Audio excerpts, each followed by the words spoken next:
Road അടച്ചതോടെ വാഹനങ്ങളെല്ലാം ചിറയിൽ ചുങ്കം വഴി ഇടതടവില്ലാതെ കുതിച്ചുപായുന്നു.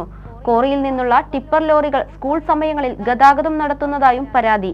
വിദ്യാർത്ഥികളുടെയും കാൽനട യാത്രക്കാരുടെയും ആശങ്ക അകറ്റാൻ ഇടപെടൽ വേണമെന്ന ആവശ്യവുമായി നാട്ടുകാർ ജാഗ്രതാ സമിതി രൂപീകരിച്ചു. നന്ദിയുണ്ട്. ഇന്നോളം എത്തിയ ഞങ്ങളുടെ ഈ സുവർണയാത്രയിൽ നിങ്ങളുടെ ഓരോ ആഘോഷങ്ങൾക്കുമൊപ്പം ഞങ്ങളെയും ചേർത്ത് നിർത്തിയതിന്. Beauty mark gold and diamonds, specially for you. Nediyiruppu ഭാഗത്ത് ക്രോസ് റോഡ് അടച്ചതോടെ ചിറയിൽ ചുങ്കം വഴി വാഹനങ്ങളുടെ പോക്കുവരവ് കൂടി. ടിപ്പർ ലോറികളുടെയും മോട്ടോർ വാഹന വകുപ്പിന്റെ ഫിറ്റ്നസ് പരിശോധനയ്ക്കെത്തുന്ന വാഹനങ്ങളുടെയും യാത്ര കൂടിയാകുന്നതോടെ ഇതുവഴി വിദ്യാർത്ഥികളും കാൽനട യാത്രക്കാരും ദുരിതത്തിലാകുന്നതായി നാട്ടുകാർ ചൂണ്ടിക്കാട്ടുന്നു. ഇവിടെ ഈ ട്രാഫിക് ബാഹുല്യം മൂലം അതോടൊപ്പം RTOയുടെ ഗ്രൗണ്ടും ഇവിടെയാണ് പ്രവർത്തിക്കുന്നത്. അതുകൊണ്ട് വലിയ പ്രയാസം ഈ പ്രദേശത്തുണ്ട്.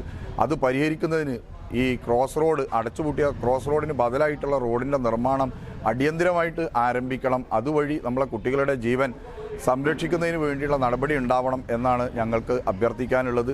അതോടൊപ്പം സ്കൂളിന് സമീപ പ്രദേശങ്ങളിലൂടെ ഈ കോറികളിൽ നിന്നും മറ്റും പോകുന്ന ടോറസ് വാഹനങ്ങൾ അത് സ്കൂൾ സമയത്ത് രാവിലെയും വൈകിട്ടും പോകുന്നതുകൊണ്ട് അതും വലിയ പ്രയാസങ്ങൾ ഉണ്ടാക്കുന്നുണ്ട്. അതിനെതിരെയും സംവിധാനങ്ങൾ വേണം. നടപടി ആവശ്യപ്പെട്ട് മുന്നോട്ടു പോകാൻ നാട്ടുകാർ യോഗം ചേർന്ന് ജാഗ്രതാ സമിതിക്ക് രൂപം നൽകി. ചിറയിൽ ചുങ്കം സ്കൂൾ പരിസരത്തുള്ള റോഡുകളിൽ വാഹനങ്ങൾ ഇടതടവില്ലാതെ കുതിച്ചുപായുന്ന സ്ഥിതിയിലായിട്ടുണ്ട്. ക്വാറികളിൽ നിന്നും വരുന്ന വലിയ ലോറികൾ സ്കൂൾ ആരംഭ സമയത്തും വിടുന്ന സമയത്തും ഓടിക്കൊണ്ടിരിക്കുകയാണെന്ന് നാട്ടുകാർ പറയുന്നു. ഈ ഒരു പ്രദേശത്ത് ഏറ്റവും കൂടുതൽ വിദ്യാർത്ഥികൾ പഠിക്കുന്ന ഒരു UP സ്കൂളാണ് ചിറയിൽ GM UP സ്കൂൾ. അതിൻ്റെ മുന്നിലൂടെ പോകുന്ന ഈ സ്റ്റേറ്റ് ഹൈവേയുടെ ഇപ്പോഴുള്ള നിലവിലുള്ള സ്ഥിതിയുമായി ബന്ധപ്പെട്ടാണ് അടിയന്തരമായിട്ട് പൗരാവലിയുടെ കീഴിൽ ഒരു മീറ്റിംഗ് സംഘടിപ്പിച്ചിട്ടുള്ളത്. വിമാനത്താവള വികസന ജോലിയുടെ ഭാഗമായി ക്രോസ് റോഡ് അടച്ചതിനു ശേഷം മിക്ക വാഹനങ്ങളും ചിറയിൽ വഴിയാണ് കടന്നുപോകുന്നത്. കുട്ടികൾ ഇതിനിടയിലൂടെയാണ് സ്കൂളിലേക്കും മദ്രസകളിലേക്കും നാട്ടുകാർ തൊട്ടടുത്തുള്ള ആരോഗ്യ കേന്ദ്രത്തിലേക്കും നടന്നു പോകുന്നത്. മോട്ടോർ വാഹന വകുപ്പിന്റെ വാഹനങ്ങളുടെ ഫിറ്റ്നസ് പുതുക്കുന്നതിന് വരുന്ന വാഹനങ്ങളും ഡ്രൈവിംഗ് ടെസ്റ്റ് നടത്താനുള്ള വാഹനങ്ങളുടെ നീണ്ട നിരയും ഈ ഭാഗത്ത് പതിവാണ്.